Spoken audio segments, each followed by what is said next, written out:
June 8ನೇ ತಾರೀಖು ಮಧ್ಯಾಹ್ನದಿಂದ ಸಾಯಂಕಾಲ 6:30 ತನಕ ಪಟ್ಟಣಗೆರೆ ಶೆಡ್ನಲ್ಲಿ ಡಿ ಗ್ಯಾಂಗ್ ರೇಣುಕಾಸ್ವಾಮಿಯನ್ನ ಚಿತ್ರಹಿಂಸೆ ಕೊಟ್ಟು ಸಾಯಿಸಿರ್ತಕ್ಕಂಥ ವಿಚಾರ ಈಗೆಲ್ಲರಿಗೂ ಗೊತ್ತಿರತಕ್ಕಂಥದ್ದು. ಆದರೆ ಇಷ್ಟು ದಿನ ನೀವು ನೋಡಿದ್ದು ನೀವು ಕೇಳಿದ್ದರ ಮಾಹಿತಿಯ ಜೊತೆಗೆ ಈ ಡಿ ಗ್ಯಾಂಗ್ನ ಸದಸ್ಯರ ಕ್ರೌರ್ಯತೆ ಹೇಗಿತ್ತು, ಅವತ್ತು ನಡೆದಂತಹ ಘಟನಾವಳಿಗಳಾದರೂ ಏನು, ಯಾರ್ಯಾರ ಪಾತ್ರ ಏನೇನಾಗಿತ್ತು, ದರ್ಶನ್ ಏನು ಮಾಡಿದ್ರು, ಪವಿತ್ರ ಗೌಡ ಏನು ಮಾಡಿದ್ರು, ಇವರಿಬ್ಬರೂ ಕೂಡ ಬರೀ ಮೂಕ ಪ್ರೇಕ್ಷಕರಾಗಿದ್ರ ಅಥವಾ ಇವರದ್ದು ಕೂಡ ಪಾತ್ರ ಇತ್ತ, ಹೀಗೆ 10 ಹಲವು ವಿಚಾರಗಳು ಪೊಲೀಸರ ತನಿಖೆಯಲ್ಲಿ ಬಹಿರಂಗವಾಗ್ತಾ ಇದೆ. ಎಷ್ಟು ಕ್ರೌರ್ಯತೆಯಿಂದ ರೇಣುಕಾಸ್ವಾಮಿಯನ್ನ ಚಿತ್ರಹಿಂಸೆ ಕೊಟ್ಟು ಇವರು ಸಾಯಿಸಿದ್ದಾರೆ, ಏನೆಲ್ಲ ಮಾಡಿದ್ದಾರೆ, ಯಾರ ಪಾತ್ರಗಳು ಏನೇನಾಗಿತ್ತು, ಇದೆಲ್ಲದಕ್ಕೆ ಸಂಬಂಧಪಟ್ಟಂತೆ ಪಬ್ಲಿಕ್ ಟಿವಿಯಲ್ಲಿ ಬುಧವಾರದ ಎಕ್ಸ್ಪ್ಲೋಸಿವ್ ಮಾಹಿತಿಯನ್ನು ನಿಮಗೆ ನಾವು ಕೊಡ್ತಾ ಹೋಗ್ತೀವಿ. ಇನ್ನೇನು ಸದ್ಯದಲ್ಲೇ ಈ ಎಲ್ಲ ವಿಚಾರಗಳು ಕೂಡ ಅಧಿಕೃತವಾಗ್ತಾ ಹೋಗುತ್ತೆ. ಈಗ ನಾವು ಕೊಡ್ತಾ ಇರತಕ್ಕಂಥ ಮಾಹಿತಿ ಜೂನ್ 8ನೇ ತಾರೀಕು ಮಧ್ಯಾಹ್ನದಿಂದ ಸಾಯಂಕಾಲ ಏನು ನಡೀತು ಪಟ್ಟಣಗೆರೆ ಶೆಡ್ನಲ್ಲಿ, ರೇಣುಕಾಸ್ವಾಮಿ ಕಗ್ಗೊಲೆಯ ಭಯಾನಕ ಅಂಶಗಳನ್ನು ನಿಮ್ಮ ಮುಂದೆ ಇಡ್ತಾ ಇದ್ವಿ. ಪಬ್ಲಿಕ್ ಟಿವಿಯ ಎಕ್ಸ್ಕ್ಲೂಸಿವ್ ಮೆಗಾ ಬ್ರೇಕಿಂಗ್ ಸ್ಟೋರಿ.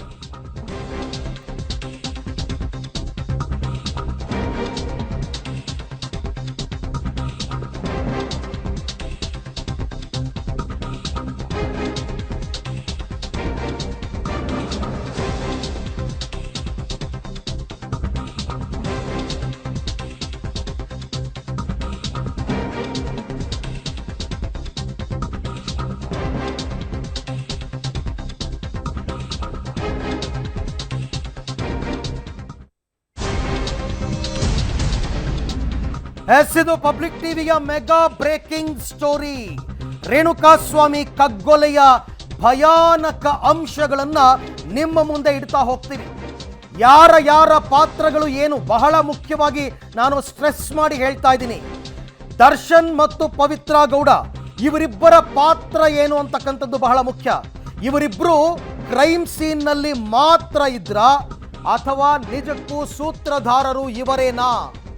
ಪೊಲೀಸರು ಈಗಾಗಲೇ ಕನ್ಕ್ಲೂಷನ್ಗೆ ಬಂದಿದ್ದಾರೆ. ಅವರ ತನಿಖಾ ವರದಿಯಲ್ಲಿ ಏನೆಲ್ಲ ಮಾಹಿತಿಗಳು ಸಿಕ್ಕಿದೆ ಅದರ ಆಧಾರದ ಮೇಲೆ ತನಿಖೆಯಲ್ಲಿ ಇನ್ನಷ್ಟು ಬೆಚ್ಚಿ ಬೀಳಿಸುವ ಮಾಹಿತಿಗಳು ಬಹಿರಂಗವಾಗಿದೆ.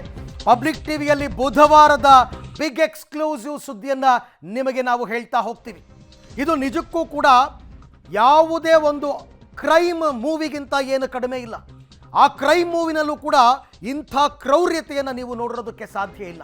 ಅಂತ ಒಂದು ಸಿನಿಮಾ ಬಂದಿತ್ತು, ಉಗ್ರನ್ನ ಕೀಳ್ತಾರ ಸಿನಿಮಾದಲ್ಲಿ, ಅದೇ ದೊಡ್ಡ ಕ್ರೌರ್ಯ ಅಂತ ಅನ್ಕೊಂಡಿದ್ವಿ. ನೋ, ಕಿಲ್ ಹಿಮ್, ಇವನನ್ನ ಬಿಡಬೇಡ ಅಂತ ಯಾರು ಹೇಳಿದ್ರು, ಯಾರಿಗೆ ಹೇಳಿದ್ರು ಅಂತಕ್ಕಂಥ ಪ್ರಶ್ನೆ.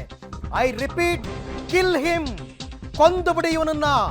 ಈ ರೀತಿ ಏರು ಧ್ವನಿಯಲ್ಲಿ ಯಾರಿಗೆ ಹೇಳಿದ್ದು ಮತ್ತು ಯಾರು ಹೇಳಿದ್ದು, ಇದನ್ನ ಪ್ರಚೋದಿಸಿದ್ದಕ್ಕೇನೆ ರೇಣುಕಾಸ್ವಾಮಿಯ ಕೊಲೆಯಾಯ್ತಾ?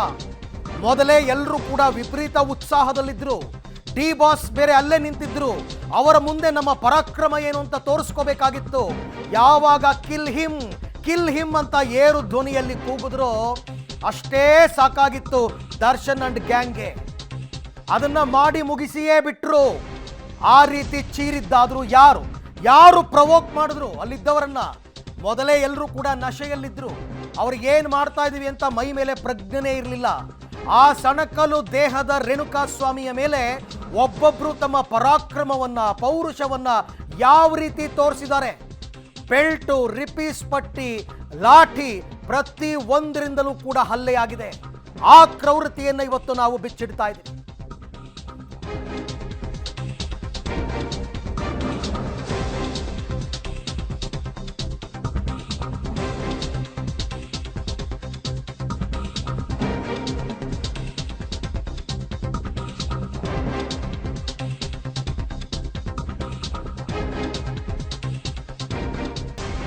ಇದು ಪೊಲೀಸ್ ತನಿಖೆಯ ಮೆಗಾ ಬ್ರೇಕಿಂಗ್ ಸ್ಟೋರಿ.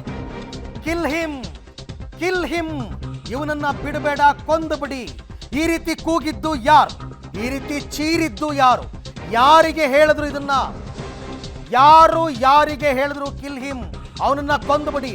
ಅವನನ್ನ ಅಂತಂದ್ರೆ ಇನ್ಯಾರು ಅಲ್ಲ, ರೇಣುಕಾಸ್ವಾಮಿಯನ್ನ ಕೊಂದು ಬಿಡಿ ಅಂತ ಏರು ಧ್ವನಿಯಲ್ಲಿ ಯಾರು ಹೇಳಿದ್ರು, ಯಾಕೆ ಹೇಳಿದ್ರು? ಅಷ್ಟಕ್ಕೂ ರೇಣುಕಾ ಸ್ವಾಮಿ ಪಟ್ಟಣಗೆರೆ ಶೆಡ್ಗೆ ಕಿಡ್ನ್ಯಾಪ್ ಮಾಡಿ ಆತನನ್ನು ಕರೆತಂದಾಗ ಅಲ್ಲಿ ಯಾರಿದ್ರು? ಆ ನಂತರ ಅಲ್ಲಿಗೆ ಯಾರು ಬಂದರು? ರೇಣುಕಾ ಸ್ವಾಮಿ ಮುಖವನ್ನು ನೋಡಿದ ತಕ್ಷಣ ಇವರೆಲ್ಲರ ರಿಯಾಕ್ಷನ್ ಯಾವ ರೀತಿ ಇತ್ತು? ಯಾರಿಗೆ ಸಿಟ್ಟು ನೆತ್ತಿಗೆ ಇರ್ತು? ಯಾರು ಈ ರೀತಿ ಕೂಗಿದ್ರು? ಯಾರು ಈ ರೀತಿ ಚೀರಿದ್ರು? ಇದು ಬಹಳ ಮುಖ್ಯವಾದಂತಹ ವಿಚಾರ. ಪೊಲೀಸ್ ತನಿಖೆಯಲ್ಲೇ ಗೊತ್ತಾಗಿರ್ತಕ್ಕಂಥ ಸ್ಫೋಟಕ ಮಾಹಿತಿ ಬಹಿರಂಗವಾಗಿರ್ತಕ್ಕಂಥದ್ದನ್ನು ತಾವು ನೋಡ್ತಾ ಇದ್ದೀರಾ. Kill him, the exclusive. ಯಾರ ಪಾತ್ರ ಏನು? ಯಾತಕ್ಕೋಸ್ಕರ ಪವಿತ್ರ ಗೌಡ ಅವರನ್ನ A1 ಆರೋಪಿಯನ್ನಾಗಿ ಮಾಡಿದ್ದಾರೆ? ಯಾತಕ್ಕೋಸ್ಕರ ದರ್ಶನ್ ಅವರನ್ನ A2 ಅನ್ನಾಗಿ ಮಾಡಿದ್ದಾರೆ? ಇವರಿಬ್ಬರೇ ಸೇರ್ಕೊಂಡು ಕೊಂದು ಬಿಟ್ರಾ? ನೋಡೋಣ ಮತ್ತಷ್ಟು ಡೀಟೇಲ್ಸ್.